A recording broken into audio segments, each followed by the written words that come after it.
ভাবুন তো, বিদেশের রাস্তায় হেঁটে যাচ্ছেন আর হঠাৎই চোখের সামনে দাঁড়িয়ে আছেন বলিউডের কিংবদন্তি মিস্টার পারফেকশনিস্ট আমির খান। ঠিক এমনটাই ঘটেছে বাংলাদেশের তরুণ অভিনেতা দিব্যজ্যোতির সঙ্গে অস্ট্রেলিয়ার মেলবোর্নের ব্যস্ততার মাঝে। 14 আগস্টে অভিনেত্রী শাহনাজ খুশি সামাজিক মাধ্যমে শেয়ার করেছেন সেই অবিশ্বাস্য মুহূর্তের ছবি। ছবিতে দিব্যর কাঁধে ব্যাগ, শার্টের উপর ফুল স্লিভ সোয়েটার আর পাশে কালো কুর্তা, সাদা পায়জামায় দাঁড়িয়ে আছেন আমির খান।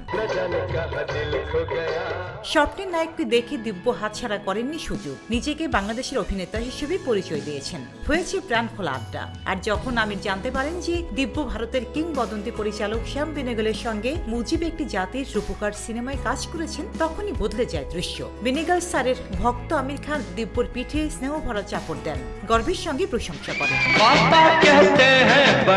শাহনাজ খুশি লিখেছেন, অচেনা অখ্যাত এক শিল্পীর প্রতি আমির খানের এই বিনয়, এই আন্তরিকতা দিব্যর জন্য আজীবনের অনুপ্রেরণা হয়ে থাকবে।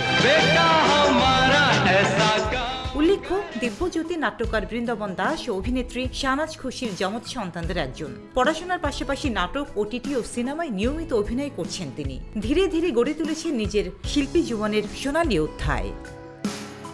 রোজিনা রোজি, দেশকাল নিউজ।